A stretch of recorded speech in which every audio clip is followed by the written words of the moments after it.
मेरा बाप नशा करता था। मेरी माँ मेरे बाप से तंग आ चुकी थी। मेरी माँ लोगों के घरों में झाड़ू बर्तन करती थी। उन्हीं से हमारा घर चलता था। जब मैं 13 साल की हुई तो मेरी माँ इस दुनिया से चली गई। माँ के जाने के बाद मेरे बाप ने 50 साल के बुढ़े से लाख लेकर मेरी शादी उस बुढ़े से कर दी। वह आदमी मुझे अपने साथ घर ले आया। रात हुई तो वह मेरे करीब आने लगा। मैं डर से कांपने लगी। मैंने कहा, अंकल, आप मेरे इतने पास क्यों आ रहे हैं?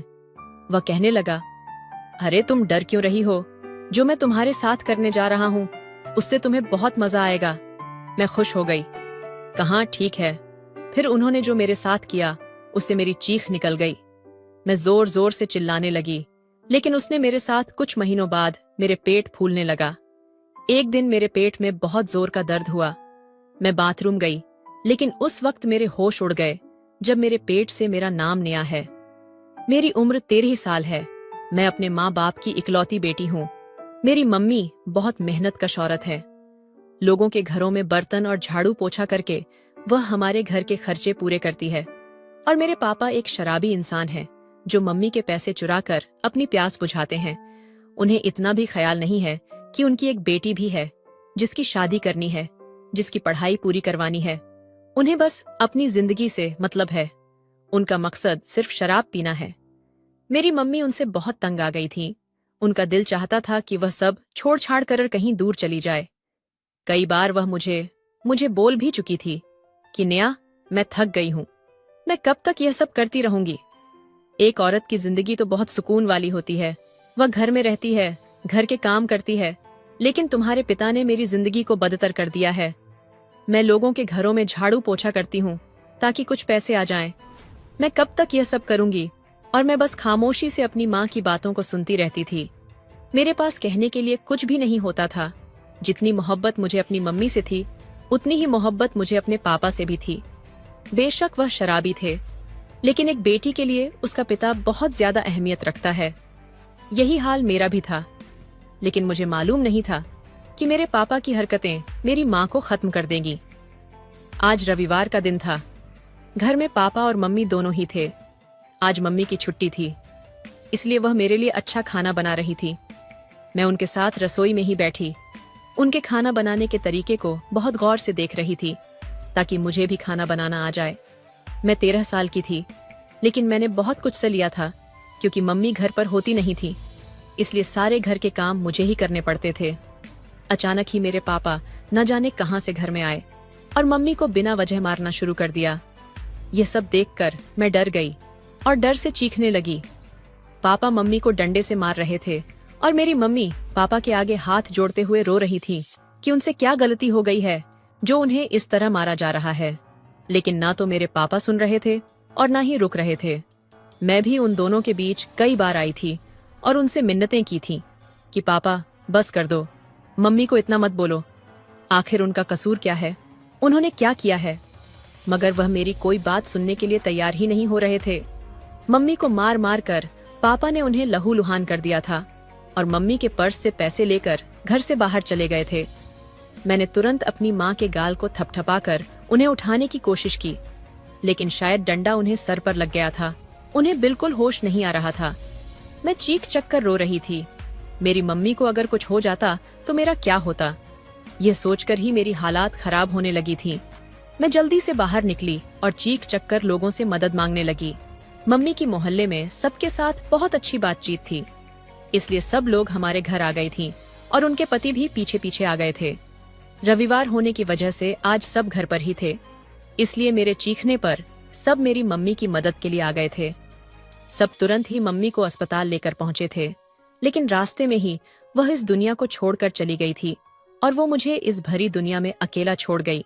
मैं फूट फूट कर रो रही थी। जिस वक्त डॉक्टर ने मुझे कहा कि आपकी मम्मी अब इस दुनिया में नहीं है, तो मैं पूरी तरह से जमीन पर गिर पड़ी और अपना सिर जमीन पर मार मार कर रोने लगी। मुझे समझ नहीं आ रहा था कि मैं क्या करूं। मेरे लिए मेरी पूरी दुनिया मेरी मम्मी थी। उनके अलावा आज तक मैंने किसी से प्यार भी नहीं किया था। पापा से भी मैं प्यार करती थी, लेकिन जितना प्यार मैं मम्मी से करती थी उतना पापा से नहीं करती थी। मेरा खुद में कोई बस नहीं चल रहा था। ऐसा लग रहा था कि मैं भी मम्मी के साथ मर जाऊं, लेकिन मैं मर भी नहीं सकती थी।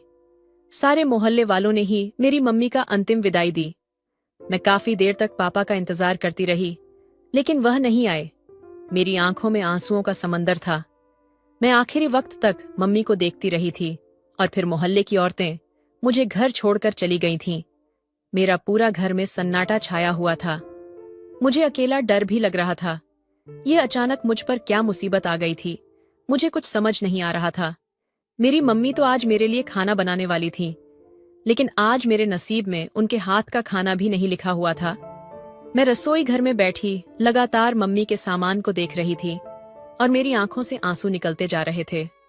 एक औलाद के लिए यह पल बहुत मुश्किल भरा होता है जब उसके माता पिता इस दुनिया से चले जाते हैं। रात काफी हो चुका था, लेकिन बाबा अभी भी नहीं आए थे। मैं अपने पापा का इंतजार करते करते सो गई। अचानक से धड़ाम से कुछ गिरने की आवाज आई। मेरी नींद खुल गई तो मैं जब अपने कमरे से बाहर निकली तो देखा पापा जमीन पर गिरे हुए हैं। वह नशे में है। मेरी आंखों से टप टप आंसू गिरने लगे। मम्मी रहती थी तो पापा को संभालती थी, लेकिन मैं क्या कर सकती थी? मैं तो खुद को भी अच्छे से संभाल नहीं पाती थी, तो मैं पापा को कैसे संभालती? मैं अपने कमरे में वापस आकर सो गई। ये रात मेरे लिए बहुत तकलीफ भरी थी। मेरी जिंदगी का सबसे कड़वा वक्त शुरू हो चुका था। सुबह भय हुई तो पापा मम्मी को पागलों जैसा ढूंढने लगे। अचानक से मेरी नींद खुली तो देखा सामने पापा चिल्ला रहे हैं। वह माँ को चिल्ला चिल्ला कर आवाज दे रहे हैं। मैं उनके पास गई। मैंने कहा, अब मम्मी इस दुनिया में नहीं है। तभी वह कहने लगे, तुम पागल हो गई हो, कहाँ चली गई? क्या वह भाग गई है यहां से? मैंने कहा, हाँ, यही समझ लीजिए कि वह यहां से भाग गई है। अब कभी हमारे पास वापस नहीं आएगी। तभी पापा कहने लगे, अच्छा हुआ भाग गई, वैसे भी किसी काम की नहीं थी। मुझे पापा के बाद बहुत तकलीफ दे रही थी। खैर, मैं उनसे ज्यादा बहस नहीं करना चाहती थी। उनको इतना कहकर मैं घर के कामों में लग गई। खैर, धीरे धीरे वक्त गुजरने लगा। एक दिन अगली सुबह जब मैं जागी तो मुझे अपने घर में मर्दों की आवाजें सुनाई देने लगीं। मैं एकदम उठकर बैठ गई थी। मैंने नजर घुमाकर देखा तो मेरे पापा बरामदे में 4 मर्दों के साथ बैठे हुए थे और वे लोग काफी उम्र दराज थे। वह लोग आपस में कुछ बातें कर रहे थे। मैं छोटी थी, इसलिए उनकी बातें समझ नहीं पा रही थी। मैं रसोई घर के दरवाजे पर ही खड़ी अपने पापा को देख रही थी, जो शायद मेरे बारे में ही बात कर रहे थे। मेरा दिल धड़कना भूल गया था। जब मैंने शादी का शब्द सुना कि मेरे पापा मेरी शादी करवाने वाले हैं, ये सुनते ही मुझे बहुत तकलीफ हुई थी। मेरी मम्मी को गुजरे अभी 1 हफ्ता भी नहीं हुआ था और मेरे पापा मुझे इस घर से विदा करने की बात कर रहे थे। मैं अपने पापा से बहुत मोहब्बत करती थी, लेकिन आज मुझे उनकी इस हरकत पर बहुत गुस्सा आ रहा था। मैं गुस्से से रसोई घर से बाहर आई थी और अपने अपने पापा को देखते हुए चिल्लाकर बोली, आपको मैं कभी माफ नहीं करूंगी। आपने मेरी माँ का कत्ल किया है। आपके खिलाफ मैं पुलिस में जाऊंगी। और मेरी शादी के बारे में तो आप सोचना भी मत। मेरा यह कहना था कि मेरे पापा ने घुमाकर एक जोरदार थप्पड़ मेरे मुंह पर मारा था, जिससे मैं उसी वक्त जमीन पर गिर गई थी। मेरे पापा मुझे देखते हुए गरजे थे, तुम क्या समझती हो कि मैं तुम्हारी यह बकवास सुनकर खामोश हो जाऊंगा या फिर शर्मिंदा से सिर झुका दूंगा? मैंने तुम्हारी शादी तय कर दी है। अगर ज्यादा नखरे दिखाने की कोशिश की तो तुम्हारा भी वही हाल करूंगा जो तुम्हारी माँ का किया था। पापा की बात सुनकर मेरे रटे खड़े हो गए थे। मैं डर से कांपने लगी थी। मैंने सिर को ना में हिलाया और भागकर कमरे में बंद हो गई।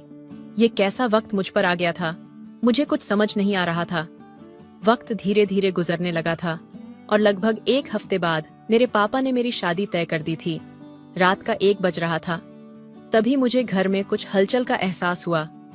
मुझे अचानक मर्दों की आवाज आई। यकीनन मेरे पापा किसी से बात कर रहे थे।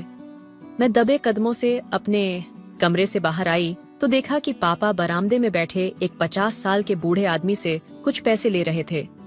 मैंने कान लगाकर सुना तो मेरे पापा उन्हें तसल्ली दे रहे थे। जी भाई साहब, आपको परेशान होने की जरूरत नहीं है। मेरी बेटी बस भावुक हो रही थी। उसकी माँ कुछ दिन पहले ही मरी है, इसलिए शायद वह गुस्सा हो गई थी। मगर आप बेफिक्र रह, आपको कोई शिकायत नहीं मिलेगी। वह बहुत समझदार लड़की है, घर का कामकाज सब जानती है और आपको भी अच्छा लगेगा। एक 13 साल की लड़की के साथ शादी करके यह सुनकर तो जैसे मेरी सांस गले में ही अटक रही हो। मेरा यहाँ पर अब दम घुटने लगा। मुझे लगा था कि मेरे पापा मजाक कर रहे होंगे। मगर यह सब देखकर मेरे रटे खड़े हो रहे थे। पापा ने उनसे मेरी आंखों के सामने 1 लाख रुपये लिए थे और वादा कर लिया था कि कल आप आ जाना, मैं आपकी शादी अपनी बेटी से करवा दूंगा। वह बूढ़ा आदमी बहुत खुश हुआ था और पापा को देखते हुए बोला था, मैं तुम पर भरोसा करके जा रहा हूं। अगर तुमने मेरे साथ धोखा करने की कोशिश की तो मैं पुलिस लेकर तुम्हारे घर आ जाऊंगा। तुम्हें भी पुलिस के हवाले करूंगा और तुम्हारी बेटी को भी। तुम अभी मुझे जानती नहीं हो। जबकि पापा उनसे वादा कर चुके थे और यहाँ मैं सांस लेना भूल गई थी। ये कैसी परीक्षा का समय था। मेरा दिल बहुत उदास हो रहा था। क्या कोई बाप अपनी बेटी के साथ ऐसा कर सकता है? ये सोच सोच कर मेरी जान निकल रही थी। वह रात मेरे लिए बहुत तकलीफ भरी थी। मैं सारी रात जागती रही थी और अपनी मम्मी को याद कर रही थी। काश वह इस दुनिया में मुझे अकेला छोड़कर ना जाती तो आज मुझ पर यह परीक्षा ना आती। लेकिन कुछ चीजें हमारी सोच के विपरीत होती हैं। सुबह का सूरज उगते ही हमारे घर का दरवाजा खटका था। मैं सो रही थी। पापा मेरे कमरे में आए और उन्होंने मुझे जगाया। मैं रात ठीक से सोई भी नहीं थी। उनकी बातों से मैं परेशान हो गई थी। मुझे नींद ही नहीं आ रही थी। मुश्किल से आंख लगी थी। खैर, सारी रात जागने की वजह से मुझे तेज बुखार हो गया था। मैंने पापा को देखते हुए कहा, पापा मेरी तबीयत ठीक नहीं है, मैं इतनी जल्दी नहीं उठ सकती, मुझे थोड़ी देर और सोना है। जबकि मेरे पापा ने मेरे बालों को खींचा था और मुझे खड़ा करते हुए गुस्से में बोले थे, मेरे सामने जुबान चलाने की जरूरत नहीं है, तुम मर भी जाओगी तब भी मुझे कोई फर्क नहीं पड़ेगा। चुपचाप ये जोड़ा पहनकर तैयार हो जाओ, तुम्हारी आज शादी है। मैं अपने फर्ज से मुक्त होना चाहता हूँ। मैं अपनी जिंदगी अपनी मर्जी से जीना चाहता हूँ। अगर मैंने तुम्हें अपने साथ इस घर में रखा तो मैं और परेशान होता रहूंगा। मुझे रात को घर वापस आना पड़ता है और मेरा काम ऐसा है कि मैं जल्दी जल्दी घर नहीं आ सकता। मेरी आंखों में आंसू आते जा रहे थे। मैं किस तरह उन्हें मना करती? मुझे कुछ समझ नहीं आ रहा था। मुझे मालूम था कि अगर मैं और कुछ बोलूंगी तो यह मुझे और मारेंगे, इसलिए मैंने खामोशी में ही भलाई समझी। मैंने वह जोड़ा उठाकर बाथरूम में जाकर कपड़े बदल लिए और बाहर आ गई जिनसे मेरी शादी तय की गई थी। वह लोग आ चुके थे। मैंने कमरे से झांक कर देखा तो मेरा दूल्हा भी शेरवानी पहनकर बैठा हुआ था। मुझे दिल से दुख हुआ था। मेरा बाप इस हद तक भी गिर सकता था, यह मैंने कभी नहीं सोचा था। मुझे कहीं ना कहीं ऐसा लगता था कि मेरा पापा भले ही माँ के साथ बुरा बर्ताव करते हो, लेकिन वह मुझसे प्यार करते हैं। लेकिन ऐसा बिल्कुल भी नहीं था। मैं गलत थी। उनके लिए उनकी पत्नी और बच्चे कोई मायने नहीं रखते थे। आज वह मेरा सौदा कर चुके थे। जो मोहब्बत मुझे अपने बाप से थी वह आज खत्म होती हुई महसूस हो रही थी। मेरा बस नहीं चल रहा था कि मैं इस घर को छोड़कर कहीं दूर चली जाऊं। मैंने भगवान से दुआ की कि मुझे भी मेरी माँ के पास बुला लो। मुझे इस भयानक दुनिया में जिंदगी नहीं गुजारनी। लेकिन कुछ दुआएं कभी कबूल नहीं होती और मेरे साथ भी ऐसा ही हुआ था। चंद लम्हों का खेल था। कुछ ही पलों में मुझे उस 50 साल के महत नाम के बूढ़े आदमी के हवाले कर दिया गया। मैं बस रोती रह गई। मेरे बाप को मुझ पर जरा भी तरस नहीं आया। मोहल्ले की औरतें मेरे पास बैठी हुई थीं।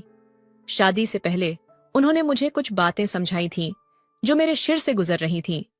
मेरे बाप ने मुझे इस 50 साल के बूढ़े आदमी के साथ विदा कर दिया और मैं अपने घर को देखते हुए बस रोती रह गई। एक लंबी सफर के बाद हम उनके घर पहुंचे।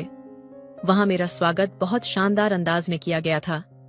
ढोल नगाड़े बजे थे, आतिशबाजी की गई थी।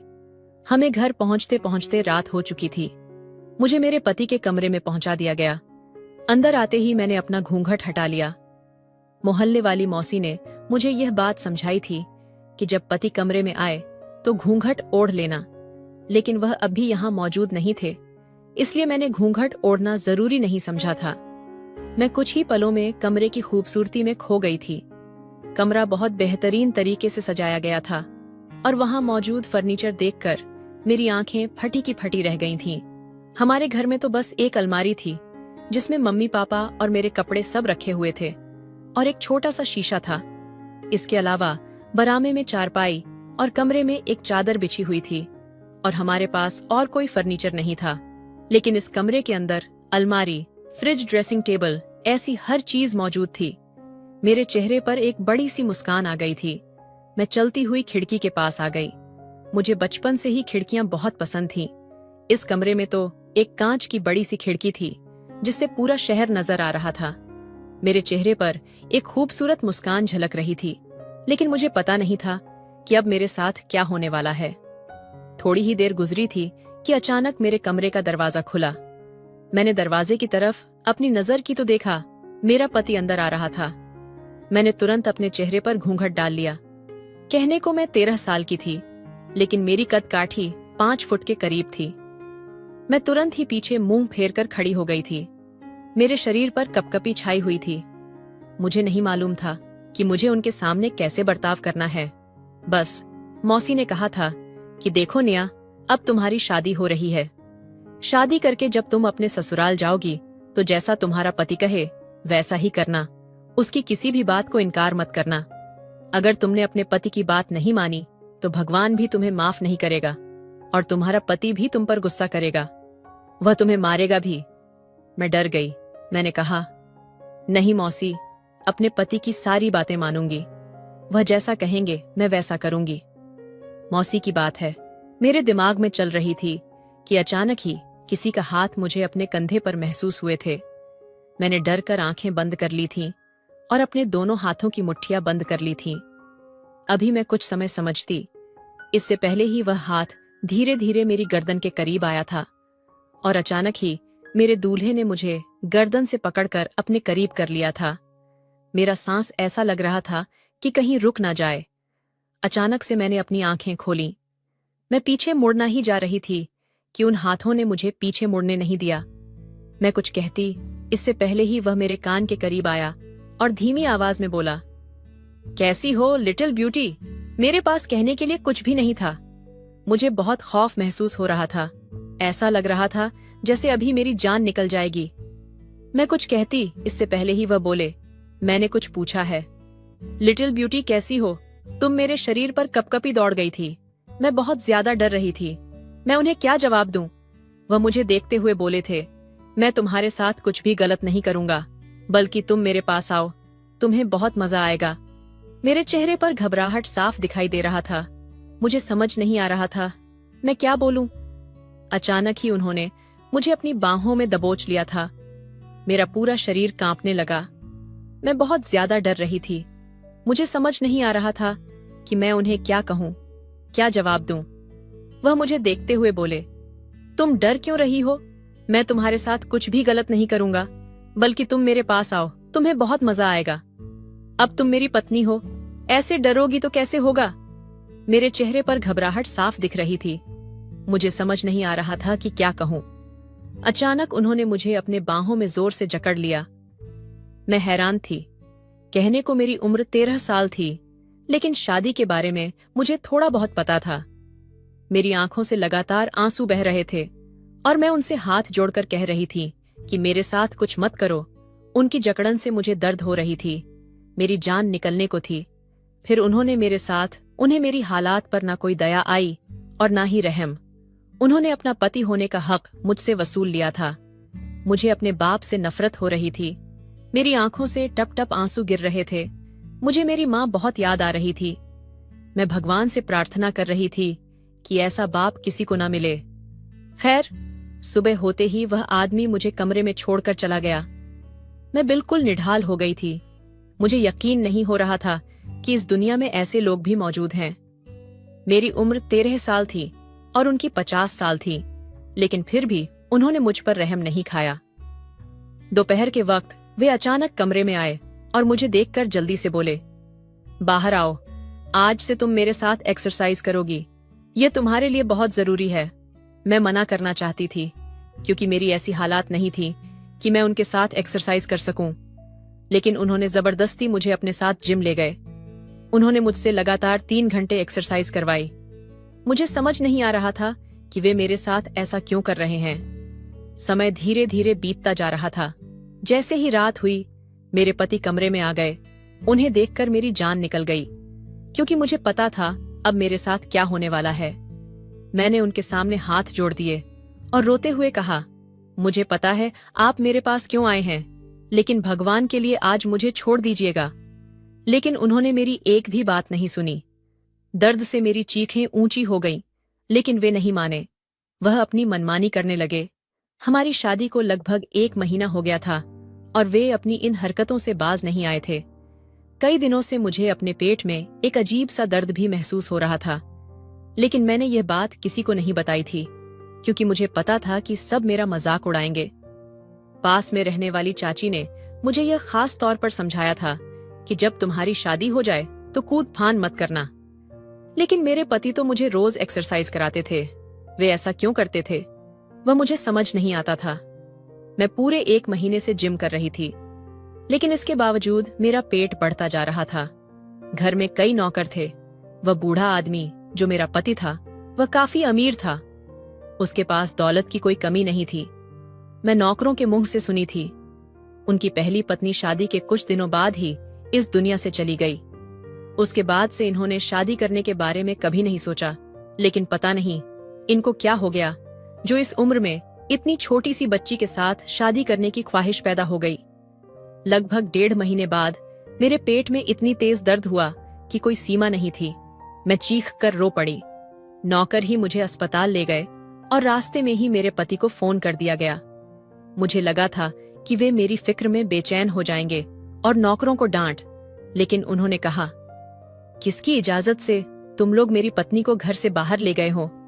उसे तुरंत घर वापस लाओ। ये सुनकर मेरे पैरों तले जमीन खिसक गई। मुझे यकीन नहीं हो रहा था कि वह बुढ़ा इतना बेरहम भी हो सकता है। मैं रो रही थी, तड़प रही थी।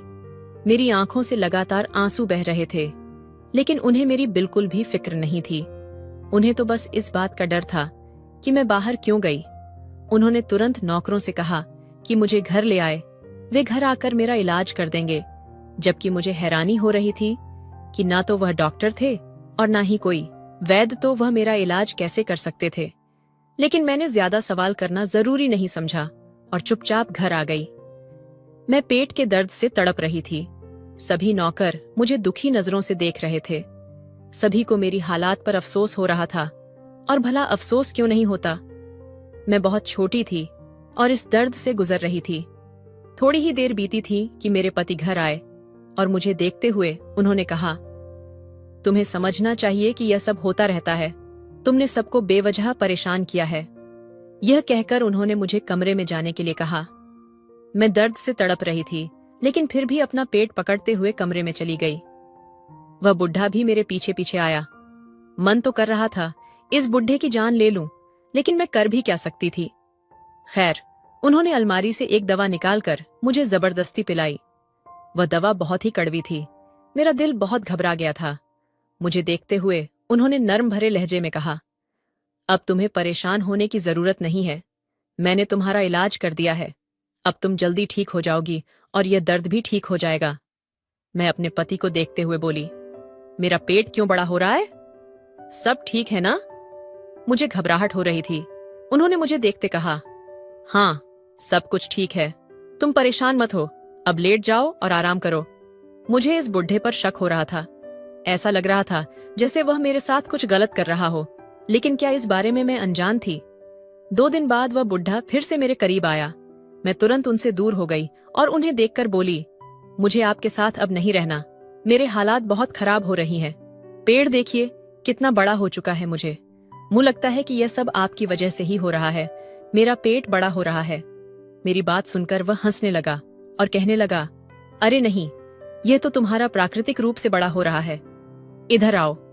जब मेरी चीखें तेज हो गई थीं, मैं उन्हें देखते हुए बोली, मैं आपको मना कर रही हूँ, मेरे साथ यह सब मत कीजिए। आपको क्यों समझ नहीं आ रहा? कहने को मैं 13 साल की थी, लेकिन मेरे अंदर बहुत समझ थी। बचपन से ही मैंने अपने घर में तंगी देखी थी, जिस वजह से मुझे बहुत समझ आ गई थी। मेरे पति मुझे दोबारा समझाते हुए कहने लगे, तुम बेवजह शोर मचा रही हो, इधर आओ। ये कहते ही उन्होंने मुझे फिर से दबोच लिया। अगली सुबह जब मेरी आंख खुली तो मैं अपने कमरे में ही थी, लेकिन आज मेरे पेट का दर्द किसी भी कीमत पर कम होने का नाम नहीं ले रहा था। मैं तुरंत बाथरूम में भागी और जब मैंने अपने पेट से अपना कपड़ा हटाई तो मेरे रोंगटे खड़े हो गए, क्योंकि मेरे पेट के अंदर से तो जिस दिन से मैं यहाँ आई थी मुझे सब कुछ अजीब महसूस हो रहा था। यहाँ पर रहने वाले नौकर भी मुझे कुछ अजीब लगते थे, मगर मैंने यह बात किसी से नहीं कही थी। यह कोई घर नहीं बल्कि एक बंगला था। चारों तरफ सोफे कालीन और बाहर खूबसूरत गार्डन देखकर मुझे अच्छा लग रहा था। लेकिन जो हरकत मेरे साथ यह बुढ़ा करता था, उसे सोचकर मेरे रोगटे खड़े हो जाते थे। मेरी तकलीफ बढ़ती जा रही थी, मेरा पेट बढ़ रहा था और अब मुझे दर्द भी होने लगा था। इतना दर्द कि मैं सहन न करते हुए रोने लग जाती थी। जिस दिन मैं डॉक्टर के पास जाने लगी थी, आधे रास्ते से ही मेरे पति ने मुझे घर वापस भेज दिया और एक अजीब सी दवाई पिला दी। मैं पढ़ी लिखी भी नहीं थी, उस दिन दवा का नाम पढ़ पाती। बस वह काले रंग की बोतल में होती थी। समय धीरे धीरे बीतने लगा, लेकिन मेरा पेट जो बढ़ रहा था, उसने मुझे अजीब सी उलझन में डाल दिया था। आज मेरे पेट में अजीब सी बेचैनी महसूस हो रही थी, जैसे आग लगी हो जो मुझे जलाकर खत्म कर देगी। तभी अचानक मैंने अपनी नाभि के पास कुछ महसूस किया। मैं वहां हाथ रखकर बाथरूम चली गई और जब मैंने अपनी कमीज हटाई तो नाभि से अजीब सा पानी निकल रहा था। मेरी जान सूख गई थी। ये क्या हो रहा था? मुझे कुछ समझ नहीं आ रहा था। मैं तुरंत बाहर आई और बिना किसी को बताए ड्राइवर के साथ डॉक्टर के पास चली गई। हमारे घर के पास ही एक अस्पताल था जहां एक औरत डॉक्टर थी। एक बार मुझे बुखार हुआ था तो मेरे पति मुझे वहीं लेकर गए थे, इसलिए मुझे पता था। जैसे ही मैं अस्पताल के अंदर आई, ड्राइवर तुरंत बोला, हमें मालिक को बता देना चाहिए, वरना ये बिना वजह गुस्सा करेंगे। पिछली बार भी उन्होंने मना कर दिया था, पर मैंने उसे चुप करवाया और अस्पताल के अंदर चली गई। जब मैंने अपनी स्थिति डॉक्टर साहिबा को बताई तो वे मुझे देखकर हैरान रह गईं। उन्होंने तुरंत मेरे खून के टेस्ट किए और उस खून के टेस्ट में पता चला कि मेरे पेट में एक रसोली बन गई है। मेरे पति रात के समय मेरे सामने बेहद तीखे और लाल मिर्च वाले खाने रखते थे, जिन्हें खाकर मेरी जान निकल जाती थी। मुझे बहुत तकलीफ होती थी। जब मैं मना करती तो वह जबरदस्ती मेरे मुंह में डाल देते। मैं एक इंसान थी, कब तक ये सब सहन करती? मेरी चीखें निकल जाती थीं। सुबह उठने के बाद मेरे हालात और भी खराब हो जाती थी। उन्हीं खानों की वजह से मेरा पेट बढ़ रहा था और इस पेट में रसोली बन गई थी। मैं रोते पीटते घर आई। रात के समय जब मेरे पति मेरे लिए वही खाना लाएं, तो मैंने सारा खाना फेंक दिया। मैं किसी भी खाने को मुंह नहीं लगाना चाहती थी, क्योंकि इन्हीं खानों की वजह से मेरी जिंदगी बदतर हो गई थी। मेरे पति मुझे देखते हुए बोले, यह क्या बदतमीजी है, खाना क्यों फेंका? पति के गुस्से को देखकर मैं एक पल के लिए डर गई थी, लेकिन फिर मैंने डॉक्टर की बताई हुई हर बात उन्हें बता दी। तब वे गुस्से में मेरी ओर देखकर चीख पड़े, तुम किसकी इजाजत से अस्पताल गई थी? और उस ड्राइवर से तो मैं अभी पूछता हूँ। वे मुझे जवाब दिए बिना नीचे चले गए। मैं हैरान थी कि वे ऐसा क्यों कर रहे हैं, जबकि यह कोई बड़ी बात नहीं थी। अच्छा ही हुआ कि मुझे इस बारे में पता चल गया। खैर, बाद में मुझे पता चला कि यह बुढ़ा कोई साधारण आदमी नहीं है। यह एक वैज्ञानिक थे और मुझ पर एक रिसर्च करना चाहते थे। वह देखना चाहते थे कि जिस औरत के पेट में रसोली होती है, वह कब तक जीवित रह सकती है और क्या वह बच्चे को जन्म देने की क्षमता रखती है। ये सब जानकर तो मेरे रोंगटे खड़े हो गए थे। अब मेरे पास ना कोई ठिकाना था और ना ही कोई जगह जहां मैं जा सकती थी, लेकिन मैं अपने साथ यह सब होते हुए नहीं देख सकती थी। उस आदमी ने मुझे कमरे में बंद कर दिया था। अब ना मैं किसी से मिल सकती थी और ना ही कोई मुझसे मिल सकता था। मगर कहते हैं, कोई देखे या ना देखे, ऊपर वाला सब कुछ देख रहा है। हमारे घर में काम करने एक लड़का सोनू, जो बहुत अच्छा था, वह पहले दिन से ही मुझे कुछ इशारे में समझाने की कोशिश करता था कि यह खाना मत खाओ, मालिक इस खाने को बहुत अजीब तरीके से बनाते हैं और आपको खिलाते हैं। लेकिन मैं उसकी बातों को नहीं समझ पाती थी, क्योंकि वह गूंगा था। उसकी जुबान में समझ ही नहीं पाती थी। वह क्या इशारा करता था, मैं कुछ भी समझ नहीं पाती थी। मुझे उस पे बहुत गुस्सा आता था। वह इशारे में कुछ भी मुझे समझाता था तो मुझे बहुत गुस्सा आता था। मुझे ऐसा लगता था जैसे वह अच्छा लड़का नहीं है। खैर, उसे जब पता चला कि उस आदमी ने मुझे एक कमरे में बंद करके रखा है, तो सोनू ने ही मुझे उस कमरे से बाहर निकाला और मुझे बचाया। मैंने उसका शुक्रिया अदा किया और मैंने उससे कहा, मुझे यहाँ से ले चलो। तुम जहाँ मुझे रखोगे मैं वहाँ रहूंगी। तुम मुझे खाने पीने के लिए कुछ भी मत देना, लेकिन मुझे यहाँ से ले चलो। वह मुझे अपने साथ अपना गांव ले आया। घर में उसकी बूढ़ी माँ थी और एक छोटी बहन सोनू की माँ बहुत अच्छी थी। सोनू ने इशारे से अपनी माँ को सब कुछ बता दिया। मैं उन लोगों के साथ ही इस घर में रहने लगी। धीरे धीरे वक्त गुजरता गया। सोनू एक अकेला कमाने वाला था। मुझे बहुत अफसोस हो रहा था। उसकी नौकरी भी चली गई थी। वह आदमी मुझे ढूंढ रहा था। वह आदमी सोनू के पास भी आया था, लेकिन सोनू ने कहा कि मालिक, अब मैं नौकरी नहीं करना चाहता। मेरी माँ बीमार रहती है, मुझे उसके साथ ही रहना है। उसने सोनू के घर की तलाशी नहीं ली। अगर वह तलाशी लेता तो मैं मिल जाती। लेकिन सोनू ने इतनी मासूमियत के साथ उनका जवाब दिया कि वह घर को तलाशी लेना जरूरी नहीं समझा, और वह वापस लौट गया।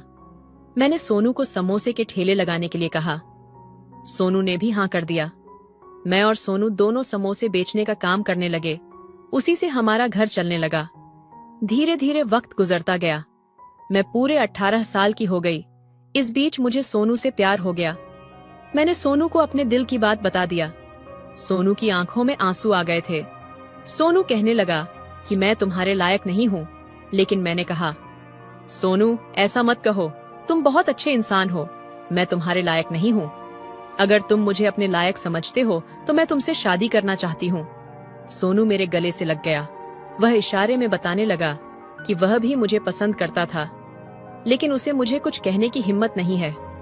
उसे लगता था अगर वह अपना दिल की बात करेगा तो मैं उसका मजाक उड़ाऊं, लेकिन ऐसा नहीं था। मुझे किस्मत से सोनू मिला था। दोस्तों, अब आप ही बताएं, क्या सोनू का हाथ थामकर मैं गलत कर रही हूँ या सही? कमेंट करके जरूर बताएं। उम्मीद करती हूँ आपको हमारी कहानी पसंद आई होगी। कहानी पसंद आई है तो वीडियो को लाइक और चैनल को सब्सक्राइब जरूर करें।